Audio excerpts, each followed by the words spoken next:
essential for the running of society itself, be it health workers who are saving lives or retail workers who are now having their work really appreciated, distributing, organising the distribution of food, transport workers, moving people around and so on.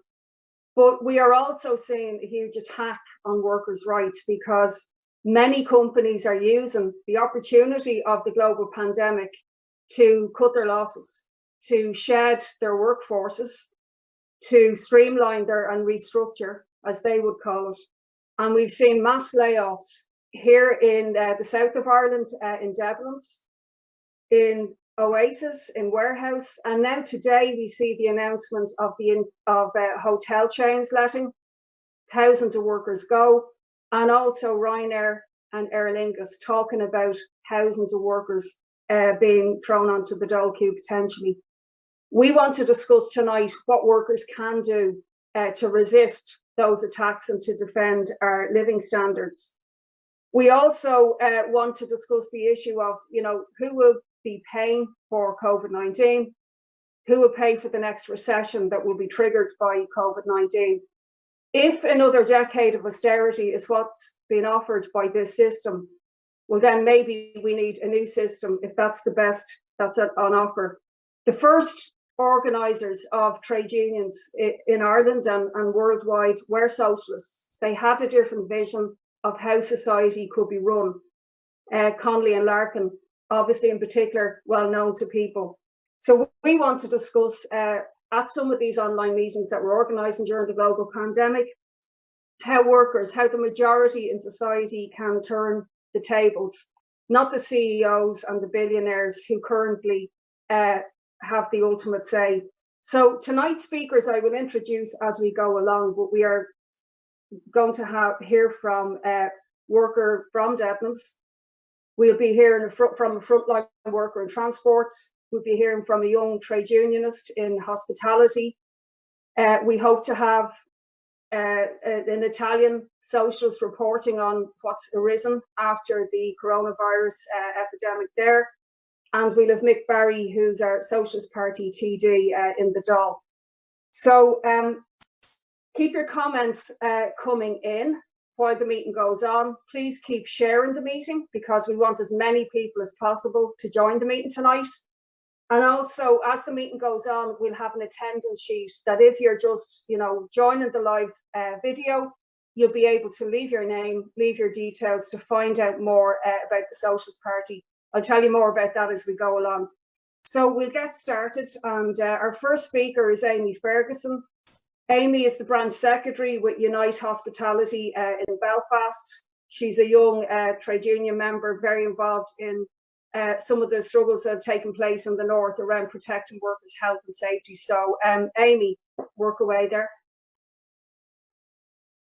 Yeah, thanks, Ruth. So, as Ruth said, May Day is always a massively important day for socialists and trade unionists, both to recall the victories of working class people of the past, but also to plan our next steps forward. And it holds particular importance today with the impact of the crisis on working class people and the role workers have been playing in the fight against this virus. The impact this crisis has had on young and precarious workers has been immense. In the north alone, there were 10,000 job losses within a fortnight of the first cases of coronavirus being identified here. And the vast majority of these were in the hospitality sector, a sector mostly made of young workers, including myself. So prior to this current crisis, working conditions were already completely dire. Minimum wage has been kept as low as possible. Wages of young workers today, on average, represent a 16% cut in real terms since 2008. So young workers are comparatively much worse off than they would have been a decade ago, meaning most live paycheck to paycheck, often having to choose between eating and paying bills. So very few have the financial ability to save. And so when faced with a crisis like the current, there's no money to fall back on.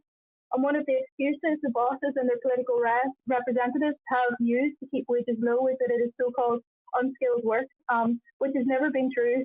And I'd like to see any randomer, for instance, come in off the street to make high-quality restaurant food and cocktails, or to keep an entire supermarket safely stocked with no extensive training. But beyond this crisis, But beyond this, this crisis has shown decisively who really keeps the world running and who really creates the wealth in society. It's not the CEOs, it's not the super rich, it's those so-called unskilled or unworthy workers who are now risking their health and their lives to keep us all fed and cared for whilst being paid peanuts. Now, an attitude that was massively prevalent in the hospitality and retail sector in particular is one that you and your boss are one big family. Bosses have been repeating this rhetoric of we're all in this together, but then sacking staff at the first sign of crisis to save themselves a few pennies. And they were able to get away with this because of the high density of zero-hour contracts, which strips a lot of rights away from workers, meaning they can lose their income at any moment. And this stress has a detrimental impact. A study showed that workers on zero-hour contracts are 50% more likely to develop mental health problems than those with guaranteed work, because not knowing how much money you're going to be making on a weekly basis is massively stressful when your bills to meet. It's also worth noting that the biggest offenders in throwing workers under the bus during this crisis have been the businesses run by the richest people. In the north, Hastings Hotels have acted to try and undercut their staff in any way they can, despite the owner being one of the richest men in Northern Ireland. And beyond here, even Gordon Ramsay, a multi-millionaire, laid off 500 of his staff, pretending he couldn't afford to pay them. But since this crisis, he's been flaunting the fact that he's currently isolating in his second mansion for a change of scenery. And this inhumane treatment of staff has occurred in the context of industry bosses boasting of their most profitable period in decades. But still, at Unite Hospitality, we had people come to us at the outbreak of this crisis who were on maternity leave, but were told without warning that they were not to receive any more money. As well, we had a woman contact us worried about how she was going to feed her 5 kids now that her entire income was cut again without warning. And this completely flies in the face of their all in this together narrative. These bosses have been able to get away with this again fundamentally because they have out-organised us. The bosses get together to push for their interests to be heard, and we need to do the same. Minimum wage, zero-hour contracts are symptoms of sectors without a trade union presence, and because without workers getting together to ensure their voices and demands are heard, employers will continue to squeeze every last thing they can get out of us with no regard for our well-being. Our rights have never been handed out to us at a moment of kindness from the capitalist politicians, but they're won by workers taking collective action to demand them. Before and during this crisis, workers in the precarious sectors were starting to come together to win real improvements in their working conditions, from anti-sexual harassment policies to securing a living wage, and they're proving that when we fight, we can win. In Belfast recently, workers in Hastings Hotels got together to push back on redundancies and won. Premier Inn workers organised to secure 100% payment of their wages during furlough and won. Marriott hotel workers also came together to demand they be placed on furlough and receive the payments they were legally entitled to, and they won. That's thousands of workers now getting paid due to an inspiring campaign from the workers themselves, many of whom have never been in a union before. As well, workers of Wetherspoons pubs also got together to force their employer to sign them up to the government's wage subsidy scheme. And on the announcement this week by the Wetherspoons owner that they were aiming to reopen in June, these workers are again organising to ensure they're not forced back to work if health and safety precautions aren't met. Because anyone who works in a bar or coffee shop or kitchen knows that social distancing is impossible. Like, you're constantly climbing over each other to reach what you need, and tills are rarely a metre apart. As well, and I won't dwell on the details now because Anne is speaking after me and can explain the situation much better, but the Debenhams workers and their fight against job losses here in Ireland are setting such a strong example to other workers that you shouldn't sit back and accept the attacks on your living and working conditions. So I really encourage everyone now to come together with their workmates, get organised, join your trade union, join the Socialist Party, and prepare to fight back when the bosses and their politicians try and make us foot the bill for this current crisis, through another decade of austerity, through more tax on wages and cuts to public services, etc. Working class people are proven through this crisis that they keep society running, that they're the creators of wealth, that they know what's necessary to keep each other safe, and that they have each other's backs in the face of crisis. They're proven that we can win improvements by coming together. Collective action here is key, and we really can't afford to wait any longer for the capitalist class to give us their minimal handout. Amy, that was really good, and it was great to get the thing started very positively with lots of examples of how workers have actually insisted on proper health and safety. Our next speaker is Stephen Nugent. Stephen is a long-time trade union activist. with the NBRU, that's the National Bus and Rail Workers Union. He's also a driver with Bus Éireann.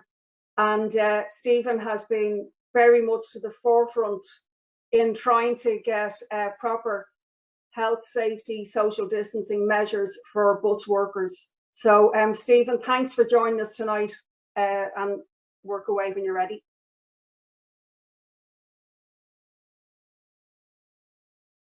You just need to unmute him there.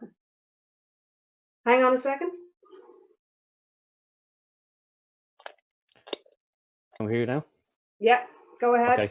Okay. Before I introduce myself, I just want to give my full solidarity to the Debenhams workers. I understand there's going to be a good few listening in this evening, and that's one thing I want to do. I actually intend to, as well as approach my NBRU committee and colleagues to try and give some type of support to the Debenhams workers when they're attending rallies in town, that we as Bus Éireann drivers will actually accord them free transport when they're telling these rallies. So that's something I intend to work on. Okay, as you heard, my name is Stephen Nugent. I'm a bus driver for Bus Éireann and a trade union activist with the National Bus and Rail Workers Union. On International Workers' Day, I would like to address the fight for health and safety in the workplace during the COVID-19 pandemic and the exploitation of workers by unscrupulous employers during these troubled times. I will be arguing that we should be reconstructing the economy to put the vital cogs of our society, such as health, construction, the banking sector, transport and agriculture, into public ownership. Then and only then can we use the profits from these industries to reward workers in terms of proper pay and regulated health and safety in the workplace. I now want to outline some of the terrible examples of exploitation which has come to light during the COVID-19 pandemic. We've seen multiple examples of construction sites operating without any regard to health and safety and social distancing. Much of the time, these workers have been forced into becoming bogus self-employed. Therefore, the construction bosses can wash their hands of enforcing vital health and safety measures. We have seen exploitation of workers in meat plants, where due to no regulation of social distancing practices, there are now reports of multiple clusters of the COVID-19 virus happening. We have seen exploitation of foreign fruit picker workers by Keelings, made to fly over on packed flights on their own expenses by way of the Ryanair Airlines, then forced to live in cramped accommodation with multi-room occupancy.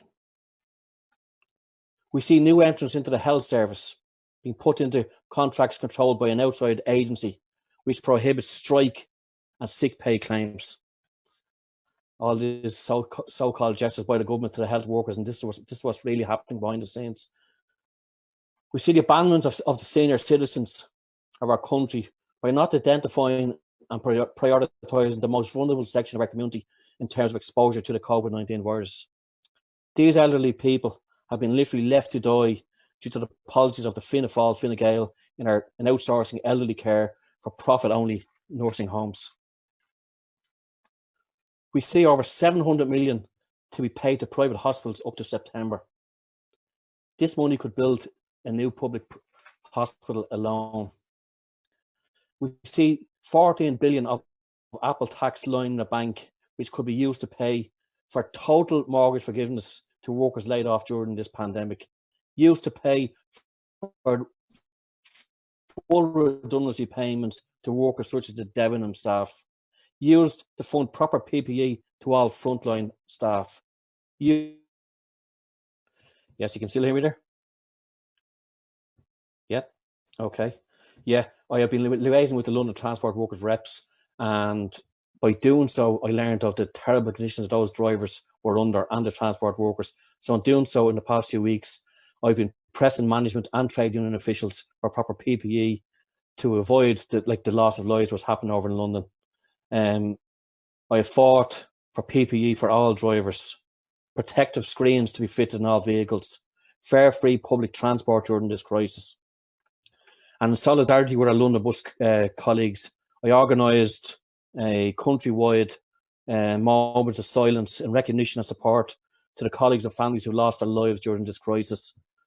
I firmly believe that trade union reps and workers should be getting in contact with their fellow workers in likewise industries to organise, fight for proper pay, proper health and safety conditions. And in doing so, we can challenge the authorities and save lives. Thank you. Can you unmute us, Lemmy? Hi, thank you. We're a little bit of a interruption there, but you came back, Stephen. That was great. Our next speaker, but maybe we should just get Anne to turn the camera a little bit. Yeah, excellent. Right. Our next speaker is a worker from Debenhams in Blanchardstown and Peppard. We're all really inspired by and greatly supportive of what the workers are trying to do in Debenhams. Just to say that up to 2,000 workers who got a generic email from their employer 2 days after being deceived that their jobs were safe, thrown onto the scrap heap event effectively. And these workers have refused to be silenced. They've fought back and they're determined to fight back even further. And I've been very proud to be able to talk to a lot of them over the last 2 weeks with myself and Mick Barry, and we'll continue to give them our support. So we're going to hear from Anne now, and we would ask people, obviously, in the next week in particular, to get behind them in every possible way. So Anne, whenever you're ready, and thanks for agreeing to join us tonight, really appreciate it. Okay, first of all, before we started, really on behalf of all the 2,000 members of staff that have lost their job with Debenhams Route, and Mick, thank you so much for your continuous support, ongoing support that we have had. Yes, as Ruth said, we received a letter on the 9th, which was Holy Thursday, telling us that the actual company, the 11 stores, were no longer viable in Ireland and that they were going into full liquidation. Only to be told, literally, the few days beforehand, receiving emails from Stefan saying, that's our CEO, stating that our jobs were safe, everything looked good, and he hoped to see us all in the future. We felt really that the company is hid behind COVID-19. We feel that it came out at a time where they thought by the time media had touched down it would have been sealed and laid down to rest, and nobody would be speaking about it come the bank holiday or come the Tuesday. But that wasn't to be. So we have a very strong 2,000 team here in Ireland, in Debenhams, that was not going away quietly. So on that Tuesday, we went to media, we went to radio stations, we came out fighting. So literally, it is exactly what we said from the beginning. We had said that Debenhams is doing this. The government and everybody was sitting back looking. We knew this wasn't going to be the end. We knew we weren't going to be the only ones. And lo and behold, within a week, Oasis, Warehouse, Laura Ashley, everybody started to follow suit. So we're also not forgetting all the concessions that also worked within a Debenhams stores, which is the likes of Dorothy Perkins, Wallace and Tripp. They've all also lost their jobs. So we decided to consolidate the 11 stores through WhatsApp, Zoom and Facebook pages to organise large protests, but keeping within the government procedures of the COVID-19. So we went to the stores for our first protest on the 23rd of April, which was to the 11 stores. We kept with all lines of safety, all the distances. We were done it into precise military action in all the stores. It was absolutely phenomenal. The only ones that had a bit of trouble on that day was the poor Henry Street team were stopped by the guards, escorted off the protest, walked to their buses, names were taken. We were absolutely disgusted with this. They followed, the staff in Henry Street followed all the procedures to the T, but it backfired and it went in our favour because the public were outraged with the way the actual protest, they were actually dealt with. So what we done, we also took a protest on the 23rd to the Bank of Ireland. And what people didn't know at the time was that Bank of Ireland are actually part of the parent company that owned Debenhams, which also the government, not our government, but the government owns 14% of that, which is the same bank that we all the taxpayers bailed out. So it was like rubbing salt into the wound for the Debenhams staff members. So we also took the protests to the Bank of Ireland. So it literally, started with us on that Wednesday. We decided it went well. We got great feedback. Who was to know that Debenhams would get a mention? Thank you very much, Mick, in the Dáil, but it was actually went down a treat. So TDs, social media, papers, everybody started, the public started to come on board. We had phenomenal feedback. So we said we needed to really put a bigger effort into it. So again, we took this back on Wednesday. We took it back outside the stores in a bigger scale, bigger groups, but keeping within the COVID-19 procedures. We took it back to the banks.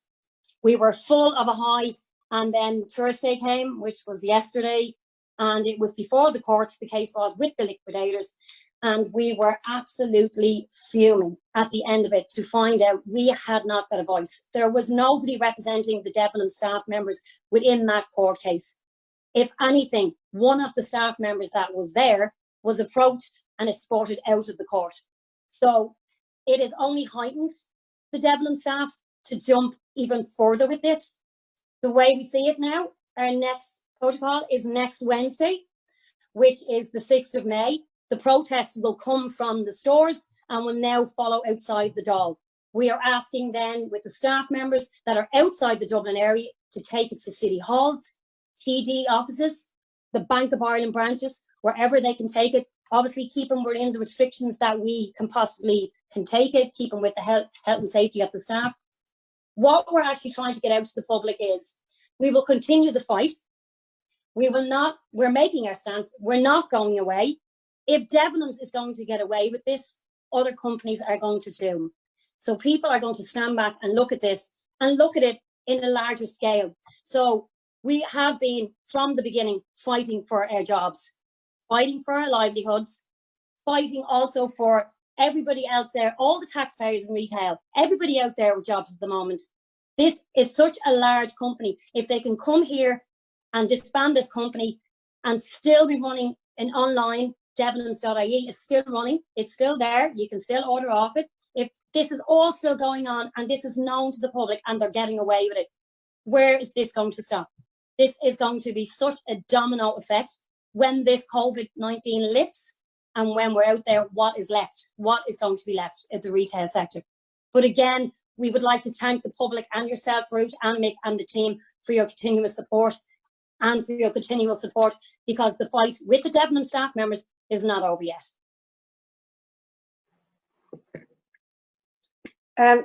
Thank you, Anne. I think all of us feel really inspired after that to see the workers who've been so disgracefully treated, trying to be suppressed by the restrictions, their company clearly using that.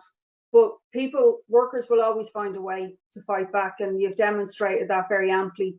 And we're very proud to give you whatever support we can, because it's a great bunch of workers who are totally united and totally leading the way for others. Debenhams is a test case, and that is the message that we need to get out to other workers from the meeting tonight. So thanks, Anne.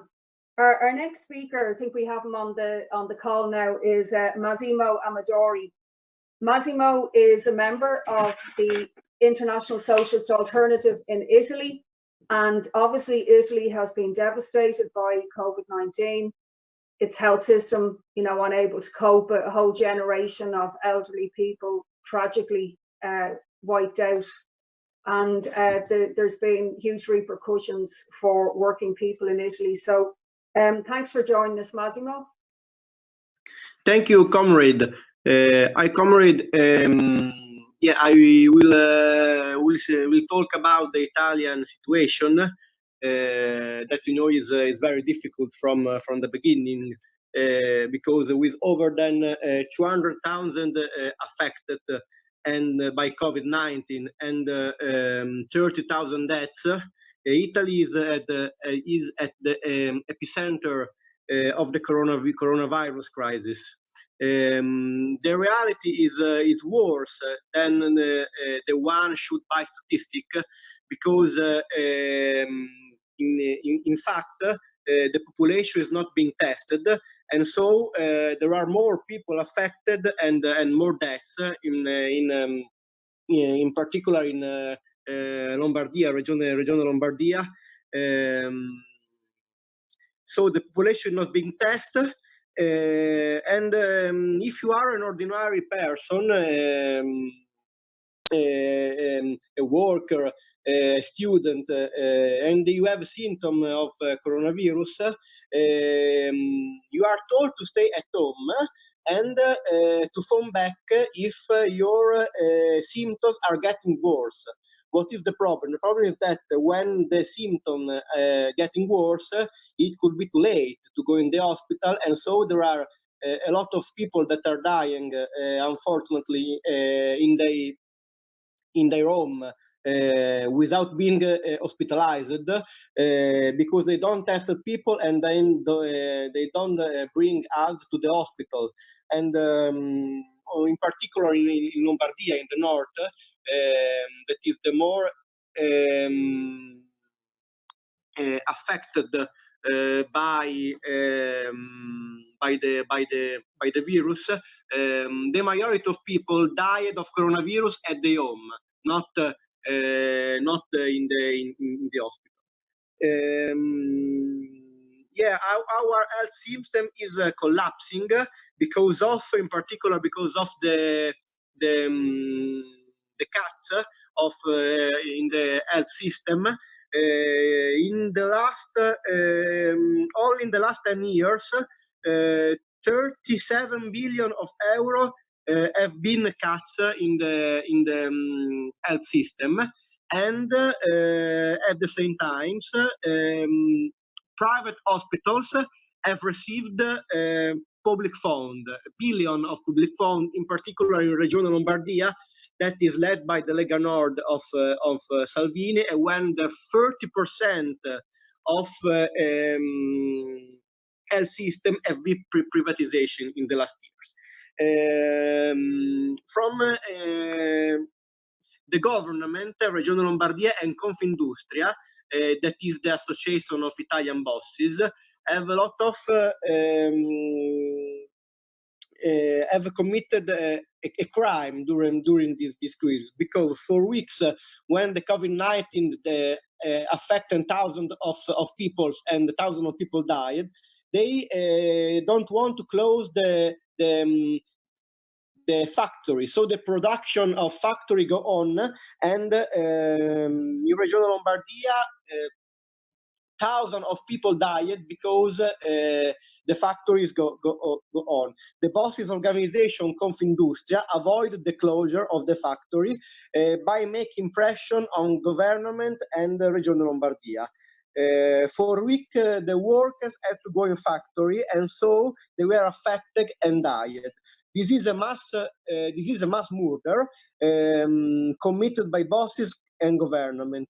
They are responsible of thousands of deaths. This is the reality of the pandemic crisis in Italy. In response of this criminal behavior of government of Regione Lombardia, led by Lega Nord, and of Confindustria, of the bosses association, there have been a lot of worker strikes, wave of strikes in all the industrial sectors that were producing. That were spontaneous strike, not promoted by trade union leaders, because trade union leaders didn't agree with this strike, and they agreed with the bosses, and they make agreed with Confindustria and government to go on to continue production. So also the bureaucratic leadership of trade unions were responsible of that tragedy that affected Italy. After this strike, government was forced to close the factory that were not essential. But the problem is that in practice they don't close it. They don't close it because now more than 50% of factories are still working in all Italy, in particular in Bergamo, Brescia, and north of Italy, Lombardia, where the crisis. Where the people continue to die because they have to go to work. Now they want to open the all factory that were closed. But the situation is still very difficult. We can say also that European Union did not help us in this situation, and so this demonstrates, of course, that European Union is not a social union, but a capitalist union that each country thinks about its own interesting, and there is not a really cooperation. So also the behavior of European Union was criminal toward Italy. The economic crisis of capitalism that will be paid. We can say that the government want that worker will pay for this crisis. So they give thousands of billion to the bosses, but there are millions of workers that are not paid now, and the perspective is worse. And so it's possible that in the future there will be a response of workers that they want, because we hope that they want pay the crisis of capitalism, and we hope that they will fight for their right. So we will bring us our socialist perspective, because it's clear that capitalism has failed, and this crisis demonstrates it. And the idea that nothing can remain as before is present in the Italian population. So we think that we can do a socialist work in the future, because we need socialism to resolve this terrible crisis that affecting not all Italian population but all the world population. And so we as Resistenza Internazionale and socialist alternative, we will fight for a socialist solution for this crisis. Sorry for my English. I know that is not perfect. Okay, thanks, Massimo. It's a bit better than my Italian anyway. So thanks for sharing with us what's been happening there, and the fact that 50% of factories are still open is incredible. So just before you bring in our last speaker, I just want to say to anyone who's watching online to please share, please start a watch party that will get more of your friends watching. And also there's a number of links have been put up in the comments if you would like to leave your name to join any of the discussion groups that are taking place at the moment. Obviously the Socialist Party isn't out on the streets in our normal way, but it's very important that we keep having meetings, having discussions, and assisting working people in any way we can. So leave your name to find out more about that, or to consider joining the Socialist Party. There's never been more of a time that we need an alternative to what's going on. So also to say that the Debenhams workers have set up a Facebook page called Stand with Debenhams Workers. I'd ask you all to please go and like it and share it and get behind them, because they will be putting up news about more of the actions that they'll be taking next week. So our final speaker is Mick Barry TD. Mick is our Socialist Party TD in the Dáil, and as we've seen, despite the Dáil not meeting it very much, he has been, very much to the forefront in bringing the Debenhams workers' struggle in there, and also the call for the Leaving Cert, the torture that's been inflicted on young people's mental health in terms of the Leaving Cert as well, have been two very strong issues. So Mick is going to talk now about worker struggles, but also May Day and some socialist ideas as well. Go ahead, Mick. Thanks, Ruth. Can you hear me okay? You can, yeah? Yeah, perfect. You're grand. Okay. Hello to everyone. I want to start by talking about a report that was issued during the week. The report was issued by the International Labour Organization, which is linked to the United Nations. And this report said that 50% of the global workforce, 50% of the international working class, are in now immediate danger of having their living standards destroyed. It's incredible. And they said this was as a result of the virus. That's true, but it is only half true, because the full truth is that globally working people are in danger of having their living standards destroyed by a combination of the virus and of capitalism, the system which puts profit first, the profits of a few ahead of the needs of the majority and of the working people who create the wealth. We see that, for example, at Ryanair. Ryanair say that they have no choice but to lay off 3,000 workers, to cut wages across the board by 20%, and to close some of their European bases. They say that the crisis is going to cost them 300 million euro. What choice do they have? Ryanair made profits of 1 billion euro last year. They can afford to take the hit, but they won't, because that's the nature of capitalism. It always puts the profits of the few first. We see it with the caretaker government, who say that the special supports, the wage subsidy scheme and the 350 euro COVID payment, which were introduced for a 12-week period, and the 12-week period runs out in the middle of June. They're saying that they won't be able to afford to keep them as is after the middle of June, and that they will have to make changes and they will have to taper it. In other words, they're already planning to scale that back.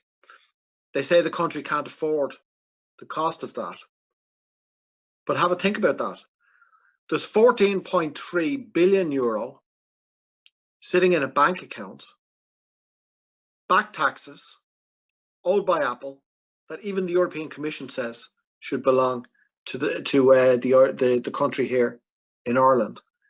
So at the same time that they refuse to go after that 14.3 billion, they're beginning to make plans to cut back on a 350 euro payment, which is putting dinner on the table and a roof over the heads for working people across the country. I think you see the real nature of this system as well, with the furious clamour that's taking place behind the scenes by big business interests to rush to reopen the economy, to put profits first, even if that compromises the health, the safety, or even the lives of working people. It was put quite aptly by a former chief executive officer of one of the major US corporations, Wells Fargo, who said,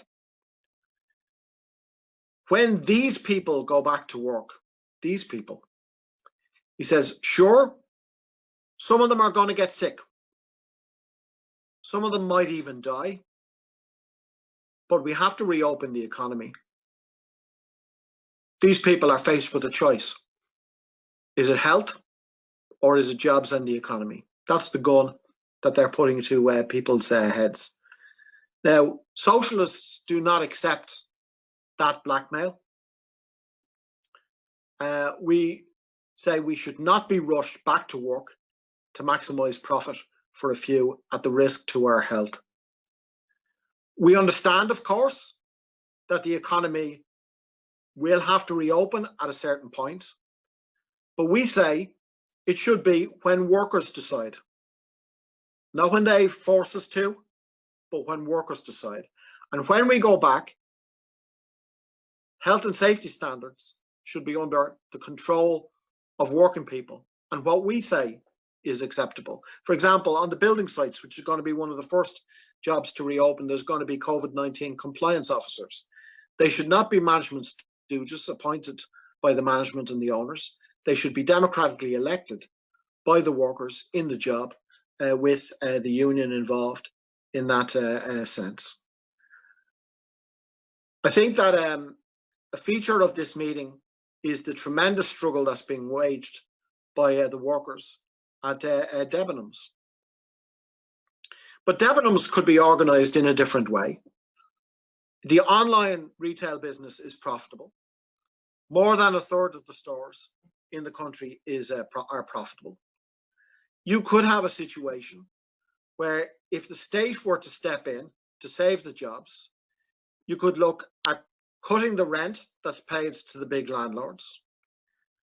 You could look at some diversification of the business and the business model. And it would cost the state far less to save those jobs than it would to put 2,000 workers on the dole, not have any taxes coming in from those workers, and to be paying social welfare on top of it. It makes no sense. And the pressure there needs to shift, and the workers are going to shift it onto the politicians, the parties, and the political establishment to say to them, we demand that you intervene here to save these jobs. And by the way, I would raise for a discussion that if there can be a success on that front, who should be making the decisions in the company? Should it be some civil servant that's appointed by the government, or should the workers have a real say in how the company is run? Who knows how to run a store like Debenhams better than the workers who've been working there for 5, 10, 15, 20, 30 years and more in some cases? So I think, yes, the government have to step in, but if there's new structures put in place, workers' control is something that we need to have a discussion about.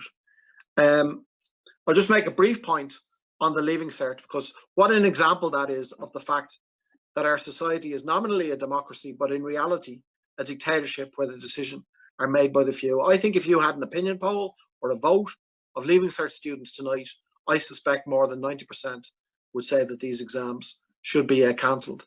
It's the mental health of 61,000 young people who are at stake, and those exams should be cancelled. There are alternatives as to how it might be done. An important part of an alternative is to say that there should be a big increase in state investment in third level education, so that next year there's a place there for everybody who wants it, and then we'll find a mechanism for sorting out who gets each course. Faced with this situation, this threat to our health and this threat to our living standards, the working class movement needs to go back to its best traditions. And May Day is part of those best traditions. As Ruth explained, May Day originated in the late 19th century. It was socialists and trade unionists who formed what was known as the Socialist International, the Second International, which promoted the idea of organising protests and strikes on the same day in as many countries as possible across the world. The demand, as Ruth explained, was for the 8-hour day. The demand also was for a new society which would be run for the interests of working people, not of the capitalist rich, a socialist society, democratically controlled.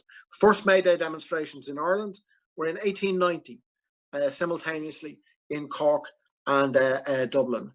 And we need to go back to those fighting, campaigning traditions of struggle, solidarity, and socialism. It's, you know, we have mobile phones and new technology today, but the fight is essentially the same. The decisions are made in the interests of the few, not in the interests of the majority of working class people. And we need to fight to defend our rights, and we need to fight to change society. If the system is saying that your health, your jobs, and your living standards are under threat, and we say no, we're fighting to defend our jobs, our living standards, and our health, that means a clash with the system, a clash with the people who run the system. And we need to defend our rights and change the system. As James Connolly, key founder member of the trade union movement in this country, said, the day has passed for patching up the capitalist system. It must go. We need an alternative. And socialists are always told that your ideas are utopian. They'll never happen. It's impossible. But in the last weeks, we've seen what was formerly seen as impossible become possible. Who would have foreseen that you would have rent freezes? Who would have foreseen that you'd have eviction bans? Who would have foreseen that you would have the government intervening in the economy, the state, to defend jobs, the end to the embargo on recruiting nurses in the health system, and so on? So it is possible to achieve change, and we need to go further. Last week, there was a cabinet meeting, and there was a report presented to the cabinet meeting from Varadkar's department, from the department of the Taoiseach. The cabinet ministers who left the meeting told the journalists that what was said at the meeting was jaw-dropping. That was the phrase they used, jaw-dropping. And what the report said was that the first phase of the COVID crisis, people rallied behind the government in a show of national unity to try and push back on the virus. But what the report said was that they were now entering the second phase. And the second phase was going to be a more divisive phase. They said it was going to be more divisive because of the pressures that were placed on ordinary people. They spoke about unemployment. They spoke about cuts in living standards. They spoke about business closures. They spoke about a reduction in educational opportunities, restrictions on movement, and the loss of loved ones. And that's an understanding on the part of the establishment that as the crisis develops now, and the first tide goes out and the second tide goes in, that working people like the Debenhams workers are not going to accept being made the whipping boys and girls for the crisis, the way that we were with the banking crisis 10 years ago. There's going to be a sharpening of class tensions within society, and there's going to be a sharpening of class struggle in society. And there's going to be a challenge, not just in this country, but in other countries, to governments and to the way in which the system is run. And we have to argue for, and we can be confident in winning serious support as time goes by, for an alternative which says the people who create the wealth, the working class people, the people without whom you can't have retail and food, the people without whom you can't have health and hospitals, the people who fly the Ryanair planes, do the cabin crew, the baggage, and so on and so forth. We're the people who create the wealth and who run society. You can run society without the Stefans and the Sergios, as in the case of Debenhams, but you can't run it without the workers. And working people need to own and control the wealth that they create. And we run society ourselves, a new society run by working people with our priorities to the fore, the priorities of jobs, decent living standards, a national health service, single tier, providing proper health for all, and a society run for the needs of ordinary people, not the profits of the few. That's the tradition of May Day. That's the tradition of socialism. Let's redouble our efforts and issue a clear invitation to people who want to join us in that fight to join. There's going to be serious campaigns and struggles on these issues in the months and years ahead. Sinead. Okay, thanks, Mick. So just before we finish, I'd like to thank all of our speakers. I particularly obviously like to thank Anne. She, for her first speech at a meeting, you put us all to shame. You'll definitely be asked to speak a lot more from here on in after tonight's performance, Anne. But I think all have brought different perspectives, and it's been really interesting. I just want to let you know about some other events coming up. First of all, there are still the attendance sheet. I went on and signed it myself, so it actually does work. If I can do it, you can do it. There's an attendance sheet in the comment section, which it would be great if people could sign so that people can contact you back from your local area. Next week, there will be some further online meetings. On Tuesday, the Socialist Party is going to be relaunching a book of writings of one of our members who unfortunately died on his 10th anniversary is on Tuesday. So we can give people details of that. There's also going to be a meeting next Wednesday that I've seen online that some of our socialist young school students are involved in on cancelling the Leaving Cert. So loads of really interesting discussions coming up. And I'd like to thank everybody who has joined. The only question that actually came in was in relation to Debenhams workers. And it was asking if they had any fund that people could donate to. I don't think they've set up anything like that yet. But I've put up onto the comment section of the page, if you want to send messages of solidarity or support, I think they'd really appreciate that from all over the world, from the north, from the UK, from all over already. They have had some support from members in Britain. And you can go to the Stand With Debenhams Workers Facebook page to do that. So thanks for joining us and see you next week, hopefully, for other meetings.